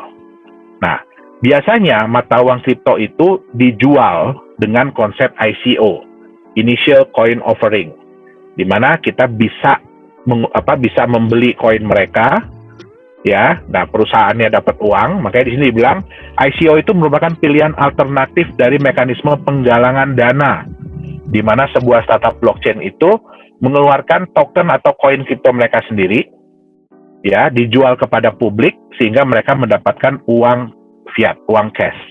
Nah, biasanya untuk apa? Biasanya untuk menjalankan proyek. Nah, proyek-proyek apa? Jadi sebenarnya di mata uang kripto itu yang paling penting bukan teknologinya. Kenapa? Dengan $150 Anda udah bisa bikin. Jadi ngapain mikirin teknologinya? Tapi yang paling penting adalah bagaimana konsep bisnis perusahaannya. Apa visi misi perusahaannya? Apa yang perusahaan itu mau buat? Gitu loh. Nah, oke. Karena banyaknya, ya, jadi kalau orang sering bilang ya, wah kalian tuh ketinggalan. Coba saya tanya sekarang ya, kalau ada yang bisa balik ke tahun 2009, 2008 ya, pada saat Bitcoin itu baru keluar, 2009, 2010 deh, pada saat Bitcoin itu baru keluar, siapa yang mau beli Bitcoin? Ini chatnya bagaimana saya mau munculkan lagi. Mohon maaf ya. Oke. Chat. Ya, siapa yang mau? Balik ke tahun 2009. Wah, saya jual rumah juga mau, Pak. Nah, sayangnya, ya. Wah, BitConnect. Waduh. BitConnect. Ada yang pengalaman dengan BitConnect, kah? Jangan buka-buka masa lalu dong, bro. Ya. Jadi karena banyak orang yang merasa ketinggalan pada waktu itu dengan Bitcoin, ya, seandainya saya dulu beli. Mohon maaf, kita ini sebenarnya adalah perusahaan IT, ya. Saya sendiri tahu Bitcoin itu dari tahun 2009, tapi bagi kami itu ini mah mainan bercanda deh. Jadi kita nggak terlalu interest. Nah, baru tahun 2011 saya pribadi memulai mining Bitcoin. Itu dia. Ya, tapi sebelumnya itu kita anggap bercanda Bitcoin itu. Ya. Nah, seandainya saya bisa balik pun, saya akan beli itu Bitcoin semua. Ya, saya akan beli Bitcoin semua itu. Nah, ini yang dimanfaatkan oleh orang-orang. Mereka berusaha membuat mata uang kripto mereka sendiri. Ya, mereka berusaha membuat sendiri. Mereka berusaha menjual, ya, dengan alih bahwa inilah the next money. Ini akan menjadi mata uang yang masa depan. Nah, jeleknya, ya, belum ada regulasi yang jelas tentang mata uang kripto ini. Belum ada badan, tahun 2018 itu ya, belum ada badan yang jelas yang mengatur tentang cryptocurrency. Di Indonesia sendiri pun sebenarnya yang diatur secara jelas itu bukan mata uang kriptonya, tapi exchangernya, tempat jual belinya, tempat pertukarannya, itu yang diatur dengan jelas.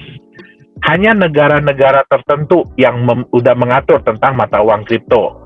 yang paling kuat adalah Jepang dan Singapura. Mereka udah set hukumnya yang jelas tentang mata uang kripto. Itu dia. Sehingga apa? Itu untuk mengurangi mata uang kripto yang dibuat untuk nipu orang. Itu dia. Nah, karena masih banyak yang bisa berkeliaran dengan bebas, sehingga inilah yang membuat jelek membuat image yang jelek tentang mata uang kripto, bahwa mata uang kripto itu udah scam lah, mata uang kripto itu udah nggak bener lah. Itu dia. Nah, ini yang bisa dilihat ya. Kalau BitConnect itu nggak terlalu besar. Kepencet lagi. BitConnect itu sebenarnya nggak terlalu besar loh. BitConnect itu scamnya baru 700 ribu US dollar. Sorry. Bukan. 700 ribu US dollar. Enggak, ini nggak mungkin segini. Ya, tapi yang paling heboh itu adalah Pincoin dan iVan. Ya, itu sampai 660 juta dolar. Nah, kenapa? Karena mereka menggunakan public figure. Mereka menggunakan artis-artis, ya, petinju terkenal. Itu yang mereka pakai. Nah, dengan image bahwa ini kita yang benar, kita ini perusahaan yang benar. Oke. Nah, ya. Nah, ini yang paling penting ya. Tipe-tipe ICO apa sih yang dapat kalian temukan ya? Yang pertama itu adalah ICO dengan konsep yang benar. Dan kalau konsep ini berjalan, itu berpotensi untuk menaikkan nilai dari kriptonya untuk jangka panjang. Oke, ini yang pertama.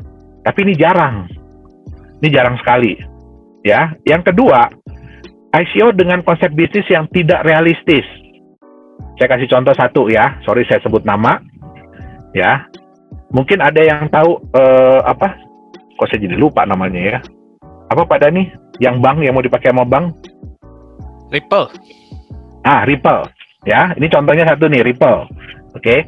Pada saat itu Ripple mengatakan bahwa mereka akan menjual teknologi mereka ini kepada bank. Sehingga nantinya bank-bank akan menggunakan teknologi mereka. Ya. Apakah mereka bohong? Tidak. Mereka tidak bohong. Ya.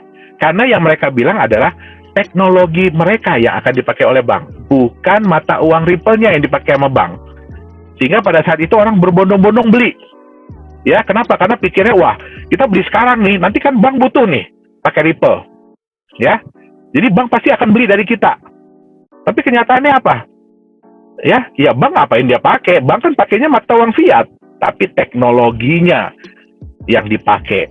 Teknologi verifikasinya, teknologi transfernya, teknologi pencatatan datanya, itu yang dipakai oleh banknya. Sehingga orang akhirnya kecelek kan? Ternyata nggak jadi dipakai sama bank. Bank pakai cuma teknologinya doang. Nah, sehingga ya harga pasti jatuh. Kenapa? Kepercayaan orang udah turun. Oke. Nah, ICO dengan konsep bisnis yang sama saja seperti yang lain. Ya, kebanyakan mereka maunya bikin apa? Exchanger. Semua orang bersaing exchanger. Paling gampang gini. Kita tahu ya dulu ya, Gojek pertama kali keluar, Uber pertama kali keluar, diikuti sama Gojek coba-coba bikin di Indonesia, Grab bikin di Singapura. Kemudian banyak sekali yang platform-platform yang mirip-mirip. Semua bikin. Saingan tambah besar. Akhirnya apa yang terjadi? Banting-bantingan harga. Betul nggak? Yang nggak kuat, mati. Nah, jadi kalau kita lihat konsep bisnis yang sama saja seperti yang lain, kan berarti sama aja mereka nambah saingan. Apakah mereka bisa bertahan? Apa yang membuat mereka berbeda? Nah, sehingga akhirnya apa? Orang-orang mulai sadar bahwa, ternyata nggak bisa nih saingan kayak begini. Ya udah, akhirnya gimana? Lepas aset. Oke. Nah, ini yang paling banyak. Tim manajemen yang jago IT, tapi nggak jago bisnis. Ingat, ya, Anda itu mengumpulkan dana, menggalangkan dana. Ya, menggalangkan dana sehingga yang harus Anda jalankan kan bukan IT-nya. Yang harus Anda jalankan kan konsep bisnisnya. Nah, itu dia, oke? Yang memanipulasi data, ini banyak banget. Contoh manipulasi data kayak apa? Dalam semalam udah kejual 1 juta koin. Kalau orang IT, ya itu tahu tahulah istilahnya dia pakai model server kayak apa sih, kekuatan servernya kayak apa sih. Kalau dimasukin 100.000 orang dalam waktu bersamaan, nge-hang nggak itu server? Nah, contoh-contohnya seperti itu. Jadi memanipulasi data, sehingga membuat hype, seolah-olah, wah, kita terjual nih dalam waktu yang singkat, semua orang ngebet mau beli. Tapi itu ternyata nggak ada. Nah, yang terakhir memang dia tujuannya untuk fraud, untuk nipu. Ya, kalau saya boleh sebut tadi mereknya, ya itu BitConnect salah satunya. Ya, dan di Indonesia itu lumayan banyak. Nah, jadi hal-hal beginilah ya yang membuat cryptocurrency itu, mata uang kripto itu masih belum bisa diterima sebagai the next money. Ya, sehingga memang yang paling penting adalah bagaimana regulasinya, bagaimana pemerintah ini bisa mengontrol, ya, bisa mengatur seperti apa sih seharusnya. Nah, itu dia. Kalau itu semua bisa dilakukan, ya bukan tidak mungkin, ya. Ini adalah the next money. Bayangkan tidak ada otoritas sentral, ya kan? Tidak ada yang berkuasa, jumlahnya pun terbatas. Ya, semua orang bisa dengan mudah untuk bertransaksi, ya kenapa tidak? Dan bisa digunakan secara global. Jadi cukup dengan satu mata uang kripto, Anda bisa pergi kemanapun di seluruh dunia, ya cukup dengan itu aja. Tapi yang paling penting adalah kan kepercayaan orang dulu mesti ditingkatkan. Jadi bukan berarti tidak mungkin, tapi untuk saat ini belum bisa. Oke. Nah, kita di sini juga mungkin tadi ya udah ada yang bilang kan ya, ya saya pernah kena ini, pernah itu, pernah invest tapi gagal dan segala lain. Nah, bagaimana sih menentukan ICO yang layak untuk diinvestasi ya? Yang pertama adalah legalitas, itu yang paling penting. Legalitasnya di mana ya? Siapa foundernya? Bagaimana background mereka? Benar nggak perusahaan itu terdaftar? Ya, dan yang paling penting juga apa? Di negara mana sebenarnya? Jadi, oke, perusahaannya terdaftar, tapi negaranya itu British Virgin Island, kemudian Vanuatu, Seychelles, yang kita aja nggak tahu itu di mana sebenarnya. Harus buka Google Map dulu, ya kan, baru nyari. Itu pun Google Map itu sampai ngezoom yang berapa kali, baru kelihatan tuh negaranya gitu loh. Nah, contohnya seperti itu. Kemudian konsep apa sih yang mereka hadirkan? Ya, apakah konsep yang mereka ya, ingat ya, if you cannot convince people, confuse them. Kalau Anda tidak bisa meyakinkan orang, bikin mereka bingung. Nah, ya, konsep bisnis yang benar itu adalah konsep bisnis yang harus masuk di akal. Itu yang paling penting. Anda harus bisa paham, ini konsepnya kayak apa sih sebenarnya? Nah, tapi kalau nggak bisa dibikin orang mengerti, ya bikin aja mereka bingung. Itu yang terjadi, ya, kebanyakan. Feedback, oke? Apa timbal balik dari bisnis yang dijalankan oleh ICO tersebut, oleh cryptocurrency, company cryptocurrency tersebut, kepada Anda? Gitu loh. Ya, apa yang mereka timbal baliknya kepada Anda? Itu pun harus jelas. Contohnya kayak Ripple tadi, begitu dipakai sama bank, kan dia dapat uang. Uang itu dipakai buat apa? Itu pun nggak jelas. Nah, oke. Yang paling penting adalah apakah ada, ya, apakah ada nilai intrinsik dari kripto tersebut? Dalam arti kata, apa sih sebenarnya yang dikandung oleh mata uang digital tersebut? Jangan sampai dia digital, tapi digital banget gitu loh. Nah, atau mereka itu memang hanya diangkat berdasarkan hype. Berita, dibikin berita yang heboh-heboh. Tadi mungkin saya nggak tahu ya, saya lupa Pak Dhani udah cerita belum soal Doge itu. Begitu dibahas di TikTok, harganya langsung melejit naik. Tapi nggak berapa lama turun lagi. Nah, apakah cuma hal-hal seperti itu yang bisa ngangkat nilai mereka? Nah, itu pun penting untuk dipelajari. Oke? Nah, bagaimana kita bisa membuat mata uang kripto itu sebagai uang masa depan? Ya, yang pertama ya jumlahnya harus terbatas. Tadi ya, jadi nggak bisa kita bikin mata uang kripto yang bisa dicetak semaunya. Nggak bisa, itu mengurangi inflasi. Ya, dengan jumlah terbatas ini. Desentralisasi, ya, sama aja bohong dong kalau kita masih bikin mata uang kripto yang ujung-ujungnya ada sentralnya juga, ada yang menentukan juga. Bisa ditambah-tambah atau dikurangin. Transparan tapi rahasia. Ya, marketnya harus global. Kalau mau diterima sebagai uang masa depan. ya, nggak boleh bisa dipalsukan, pasti. Nah, orang juga harus bisa melihat bahwa ini adalah peluang investasi. Ya, mereka mau menyimpan, itu dia. Nah, untuk ini semua ya mereka butuh aset pelindung, ya, butuh konsep bisnis yang masuk di akal, butuh legalitas dan transparansi yang jelas, itu dia. Jadi 3 hal ini yang paling penting. Kenapa? Mata uang kripto itu barang baru, bentuknya digital, ya kan? Yang buat perusahaan atau yang buat grup. Nah, sehingga butuh apa? Ya butuh ini semua. Mereka butuh aset pelindung, mereka butuh konsep bisnis yang masuk di akal, sehingga orang bisa percaya. Tapi yang paling penting apa? Mereka butuh legalitas dan harus transparan. Itu dia. Oke. Nah, mungkin itu yang bisa saya sampaikan ya di sesi ini tentang ya bagaimana sih supaya mata uang kripto itu bisa diterima ya oleh orang banyak, oleh global sebagai uang masa depan. Ya, sebenarnya ya kekurangannya adalah karena tidak ada regulasi. Nah, tidak ada keharusan transparansi. Sehingga apa? Ya, orang bisa aja bikin sesuka-suka mereka. Gitu loh.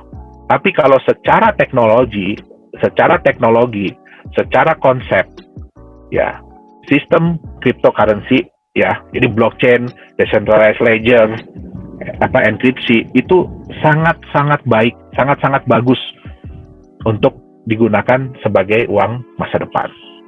Itu dia. Oke, mungkin saya kembalikan lagi ke Pak Nites.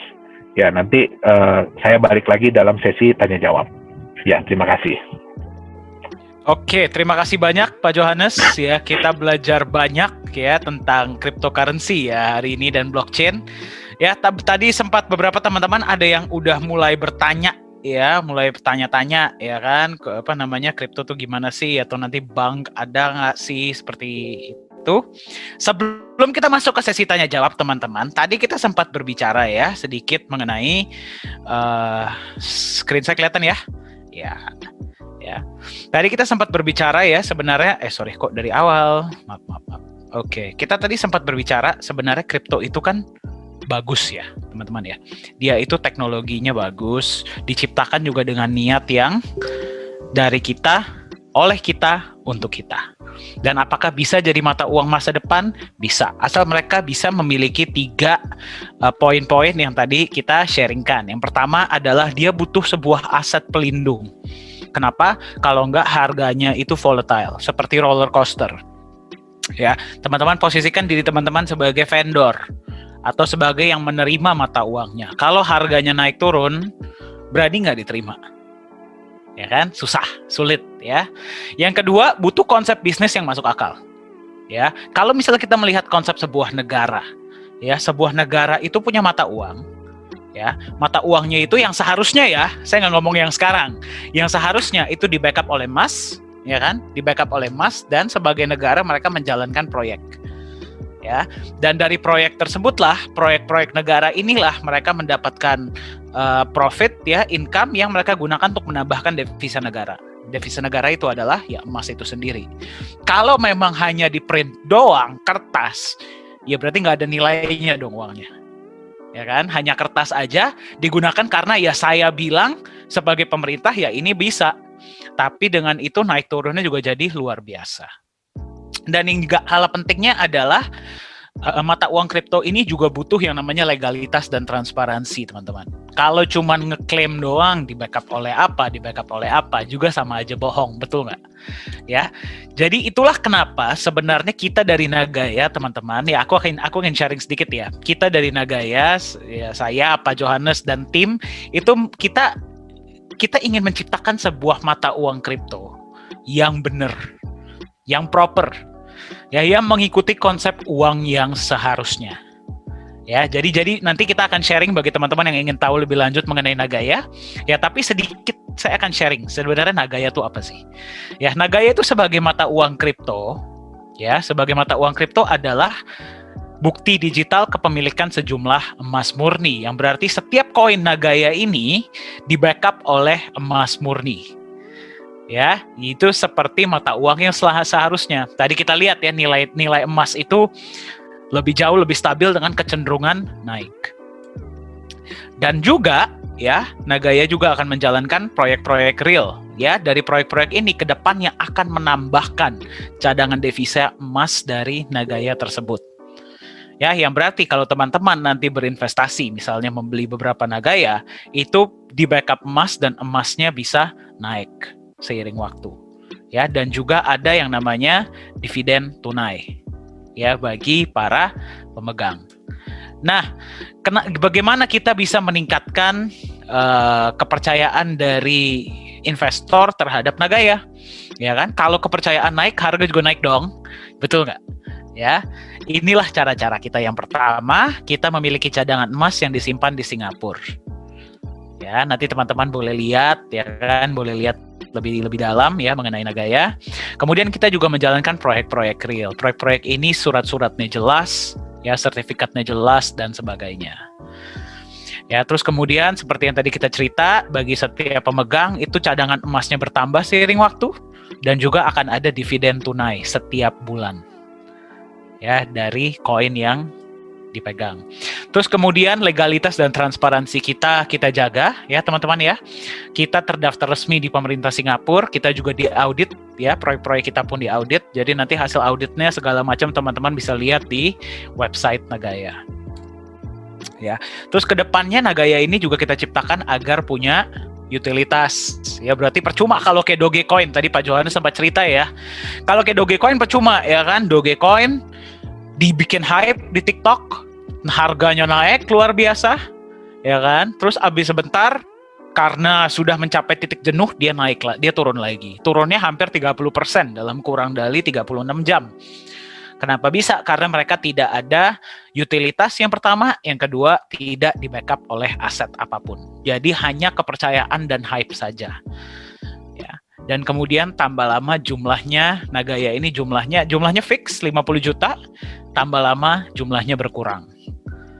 Ya, itulah kenapa kita diprediksi ya oleh aktuaria kita di Singapura teman-teman, ya bahwa nilai Nagaya 5 tahun setelah habis terjual ini akan mencapai $100 per Nagaya. Sekarang kita di berapa? $1,1. Oke, nah saya nggak akan bicara panjang lebar ya.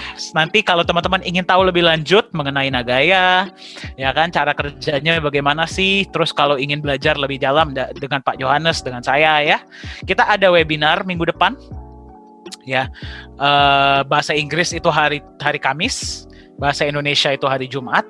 Ya, jadi topiknya sama, yaitu how to grow your gold and earn dividends by holding crypto. Kita sebenarnya sangat ingin mengajarkan sih kepada teman-teman gimana sih cara milih cryptocurrency yang benar, ya kan? Gimana sih cara milih ICO yang benar? Gimana sih teman-teman agar nggak kena tipu? Karena belum ada regulasi yang baik di luar sana, banyak sekali ya yang namanya penipuan-penipuan menggunakan nama kripto.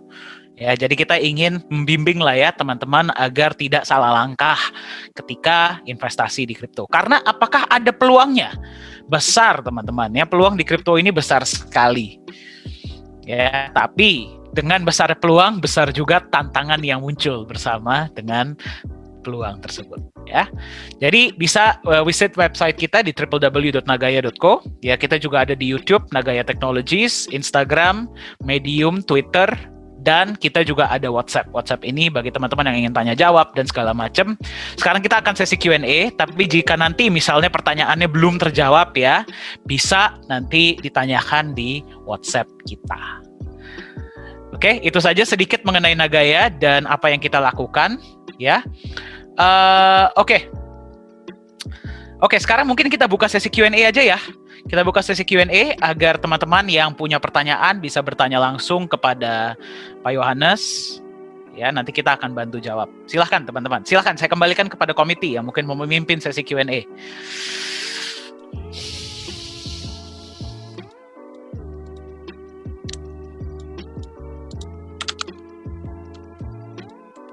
Terima kasih untuk Mr. Yorat dan Kanites untuk materi yang diberikan dalam webinar kali ini. Nah, ini yang momen yang paling ditunggu-tunggu, yaitu sesi Q&A. Aku di sini akan membantu menyampaikan pertanyaan-pertanyaan yang sudah diberi oleh teman-teman yang ada di sini. Mohon bantuannya untuk Kanites dan Mr. Yorat untuk menjawab. Yang pertama ada dari Nathanael Stephen. Pak, saya mau tanya, jika seperti ini, apakah ada kemungkinan mata uang yang saat ini kita gunakan ke depannya tidak berlaku? Oke. Ya, jadi kedengeran ya suara saya ya. Oke. Jadi apakah ada kemungkinan mata uang saat ini kita gunakan ke depannya tidak berlaku? Itu tergantung dari regulasi setiap negara. Tetap tergantung dari regulasi setiap negara. Ya. Jadi kita nggak bisa bilang bahwa mata uang kripto ini akan menggantikan ya mata uang yang sudah ada saat ini.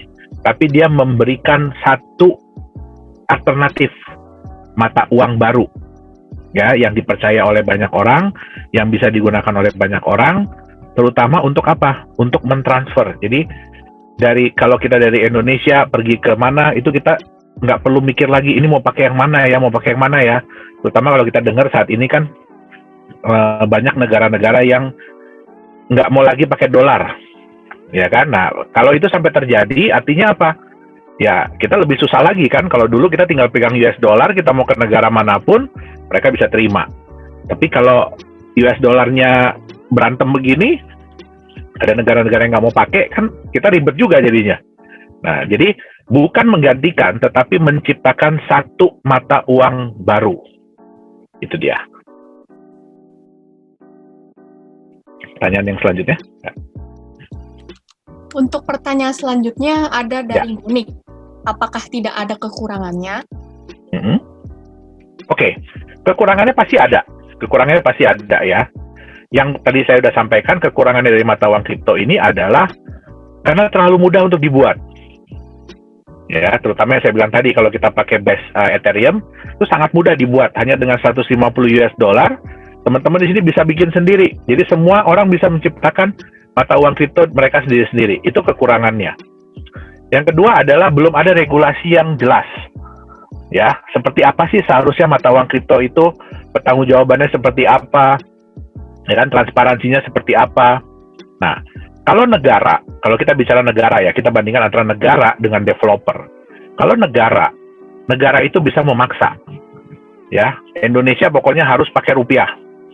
Kalau Anda mau hidup di Indonesia, Anda harus pakai rupiah.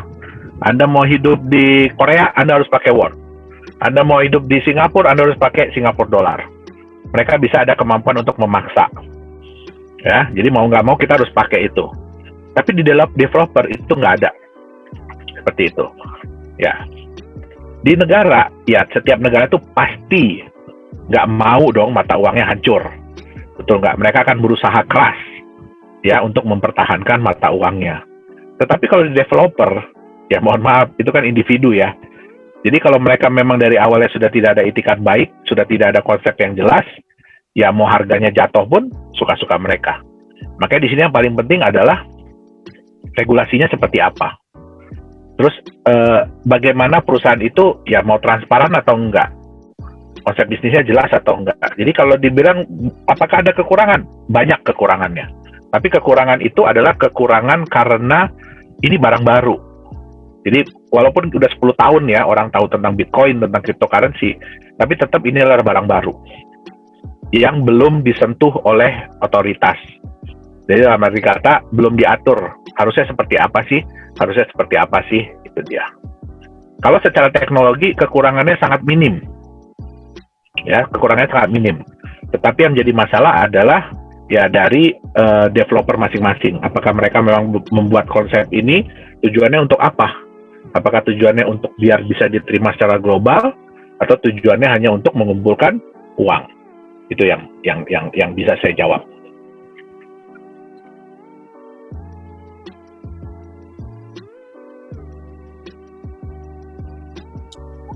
Untuk ya. Monik sudah jelas, apakah ada yang ingin ditanyakan lagi? Sudah jelas. Oke, terima kasih. Untuk pertanyaan selanjutnya ada yang bertanya, kalau satu bilang no, lalu dia di-block, apakah ada kemungkinan akan nge-bug? Ini pertanyaannya dari Darren. Oke. Ya. Ya, jadi sebenarnya gini, bukan berarti kalau satu ada yang bilang no, ya terus itu dinyatakan gagal. Tapi kalau ada satu yang bilang no, itu berarti dia kayak dikasih red warning. Jadi semua node-node yang lain, semua yang memegang ledger yang lain, mereka harus hati-hati dengan satu transaksi ini. Jadi kayak dikasih stabilo merah, gitu loh. Nah, nanti dilihat ya siapa yang benar, apakah node yang bilang no atau memang transaksi itu. Makanya saya bilang tadi kita nggak bisa main-main. Ya, mentang-mentang kita megang ledger, terus kita rubah sendiri ledger kita. Jadi kita anggap transaksi orang palsu gitu, nggak bisa juga. Nah, jadi kalau memang satu itu ibarat kata kalau satu itu berarti udah masuk di stabilo merah lah. Nah, itu node-node yang lain tuh akan ngecek tuh, wah ini transaksi ini perlu diwaspadai nih. Tapi kalau yang lain bilang, oh enggak kok di kita benar, nah yang ada apa? Yang bilang no itu yang didepak. Gitu. Oh, karena takut ngebug juga tapi. Kenapa? Karena kan namanya juga mesin bisa ngebug juga kan. Gini, memang kemungkinan ngebug itu ada, tetapi karena bahasa program yang dibuat itu sebenarnya very simple, sangat straight. Nah, jadi kemungkinan untuk ngebug itu sangat kecil sekali. Itu dia. Oh. Iya. Oke. Iya. Kasih. Ya.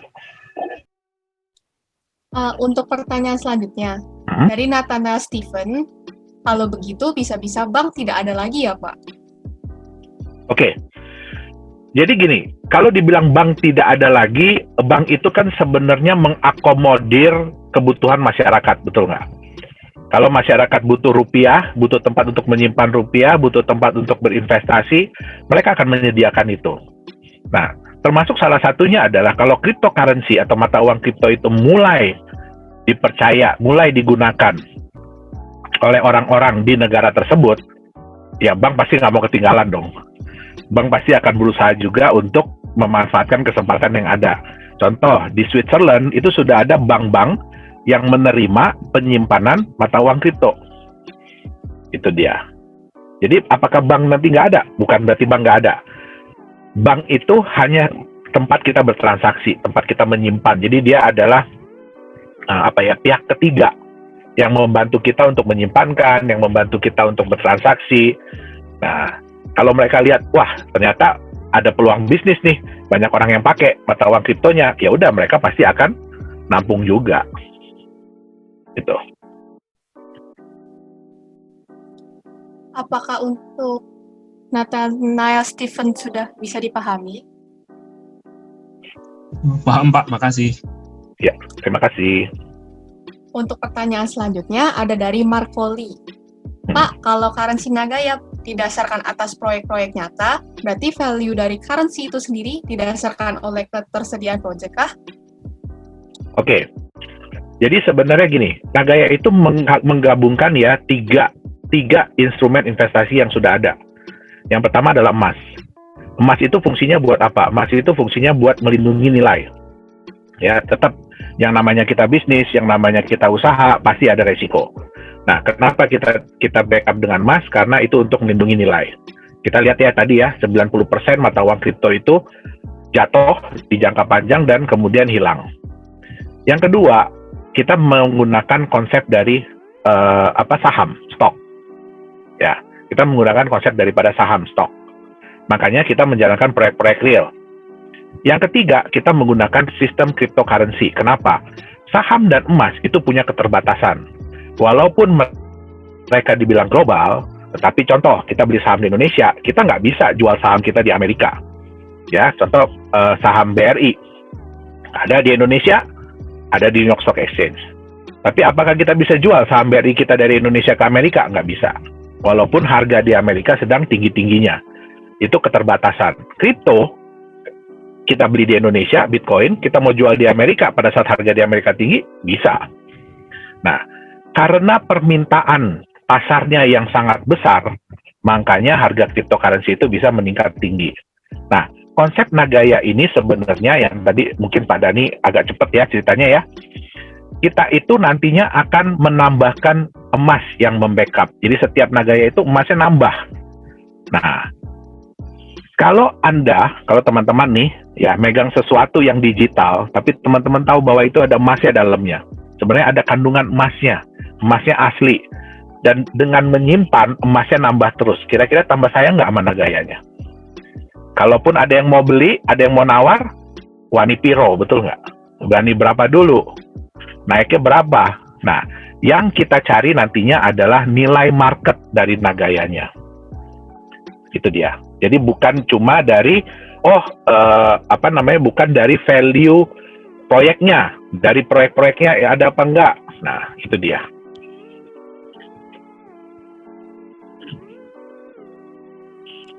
Untuk Markoli, apakah sudah jelas?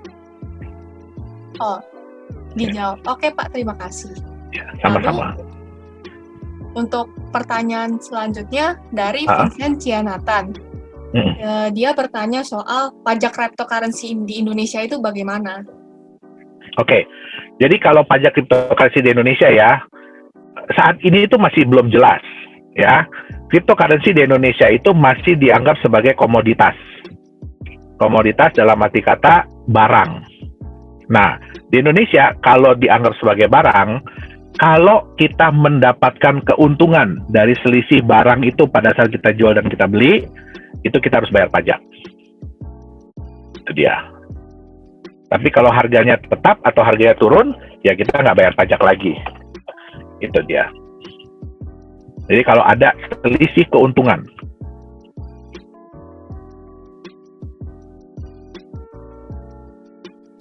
Untuk Vincent, apakah sudah jelas atau ada yang mau ditanyain lagi? Jelas, terima kasih. Oke, Terima untuk kasih. pertanyaan selanjutnya dari Nathanael Stephen lagi. Kalau begitu, dalam suatu negara bisa ada dua jenis mata uang dong? Ya, ini sebenarnya tricky question. Ya, ini sebenarnya tricky question. Kenapa? Tetap di sebuah negara itu, jadi satu negara gitu ya, mata uang apa yang dianggap atau apa yang diakui oleh masyarakatnya, itulah yang bisa digunakan. Yang satu memang mata uang yang ditentukan oleh otoritasnya. Jadi contoh dari Indonesia ya harus rupiah. Tapi apakah berarti bahwa kita tidak bisa bertransaksi dalam US dollar? Kalau pribadi ke pribadi ya, ingat bahwa sistem blockchain, sistem cryptocurrency itu adalah dari kita, oleh kita, untuk kita. Nah, jadi apakah saya boleh bertransaksi dengan orang lain menggunakan mata uang kripto? Boleh, selama orang itu memang setuju. Itu dia. Untuk Nathanael, apakah sudah jelas? Jelas, makasih Pak. Ya, sama-sama. Ini pertanyaan terakhir dari Brian Ya. Johnny. Ya. Pak, kalau sepengetahuan aku, cryptocurrency seperti Bitcoin kan berbasis blockchain, yang lebih mendorong peer-to-peer interaction. Berarti kebutuhan pihak ketiga saat transaksi seperti bank bisa invalid lagi dong ke depannya, jika cryptocurrency menjadi norma keuangan yang dipakai orang. Oke. Jadi gini, kita harus mengenal dulu sistem di bank. Ya, sistem di bank itu adalah sistem centralized. Sistem centralized. Jadi sama aja kayak gini. Kita kalau nyimpen kripto kita di bank, contoh gini, mungkin teman-teman ada yang kenal Indodax ya, udah pernah dengar Indodax ya. Itu kan market cryptocurrency yang terbesar di Indonesia saat ini. Dia itu sebenarnya berfungsi layaknya bank, seperti bank. Ya, kita menyimpan kripto kita di sana, dia yang memverifikasi apakah kita boleh menjual atau tidak. Tetapi bank ini tidak bisa lagi menentukan bahwa kalau dia mau transfer keluar ya, jadi kalau kita transfer uang kita dari bank tersebut keluar dari sistem bank nggak bisa seenaknya. Kalau di Indonesia itu ada bank sentral namanya. Jadi bank sentral itu yang menyatakan bahwa oh memang benar bank ini punya dana sekian boleh ditransfer ke bank ini. Nah, tetapi kalau di cryptocurrency yang sebenarnya dihilangkan adalah bukan banknya, tetapi bank sentralnya. Gitu. Jadi kalau di Indonesia itu ada banknya dan ada bank sentralnya. Kalau kita transaksi di dalam sistem bank kita, ya itu yang memverifikasi banknya. Tapi begitu ada uang keluar dari bank tersebut kepada bank lain, itu yang memverifikasi adalah bank sentral. Nah, yang dihilangkan oleh cryptocurrency adalah fungsi dari bank sentral, bukan dari bank. Terima kasih Pak Johannes ya untuk menjawab. Jadi untuk menambahkan aja sedikit ya sebelum kita close sesi Q&A, kita tuh ingin menciptakan Nagaya ini agar menjawab ya tadi kan kita bilang cryptocurrency itu kan bagus. Ya kita ingin menciptakan sebuah mata uang kripto yang proper. Yang proper itu berarti apa? Yang di backup emas, ya kan, menjalankan proyek-proyeknya juga jelas, legalitasnya jelas, ownernya jelas, perusahaannya jelas, kenaikannya jelas, semua jelas ya. Dan kami sangat berharap sih ya kita bisa bertemu teman-teman semua ya di webinar kita ya, karena kita ya oke lah ya beli Nagaya itu secondary lah. Yang pertama kita ingin teman-teman itu memahami ya kan bagaimana sih ya kan, karena cryptocurrency ini punya peluang ya, punya peluang, tapi jangan sampai mengambil langkah yang salah ya, nanti malah trauma lagi kan. Mendingan kalau ingin mengambil langkah, ambillah langkah yang benar. Ya, jadi kita udah cantumkan ya nomor WA bagi teman-teman yang ingin nanya atau ingin tahu lebih lanjut ya mengenai apa yang kita lakukan, boleh kontak ke nomor WA kita. Ya, itu aja sih dari saya. Mungkin Pak Johannes ada yang mau ditambahkan? Sorry. Ya, mungkin itu juga dari kita. Ya, kita ucapkan banyak terima kasih sekali untuk kesempatan kita bisa sharing di sini ya, terutama bagi teman-teman tentang cryptocurrency, karena cryptocurrency ini memang sesuatu yang menarik tapi menakutkan. Ya, kita pelajari bahwa cryptocurrency ini sesuatu yang menarik tapi menakutkan. Kayaknya enak tapi kok serem gitu ya. Nah, mudah-mudahan dengan sesi ini ya teman-teman jadi bisa melihat bahwa cryptocurrency itu barang yang bagus sebenarnya, tetapi ya untuk kedepannya memang masih membutuhkan membutuhkan support, membutuhkan peraturan-peraturan pemerintah supaya memang benar-benar bisa menjadi seperti judulnya, yaitu mata uang. Itu dia. Mungkin ya kita ucapkan banyak terima kasih untuk teman-teman semua, untuk panitia, sehingga kita boleh diberikan kesempatan untuk sharing di sini. Ya, terima kasih juga ya kepada panitia tadi sudah mengorganisasi acara ini. Ya, mudah-mudahan bermanfaat bagi teman-teman.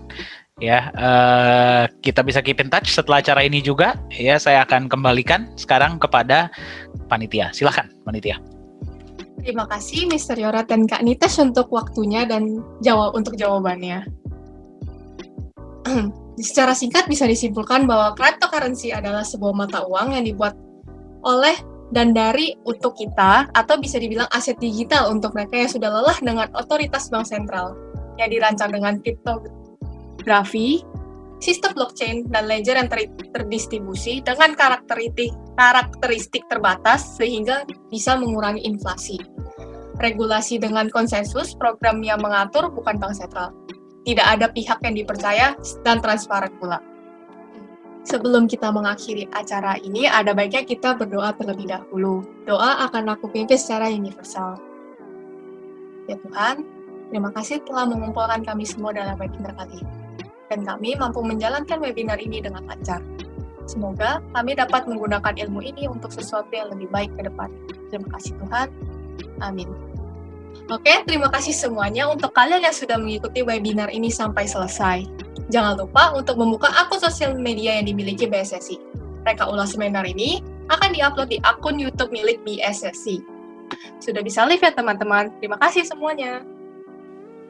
Thank you ya untuk komite ini, luar biasa nih hari ini. Great job. Terima kasih Pak. Thank you, Kak. Terima kasih, Kak. Atas Terima ilmunya. kasih ya teman-teman.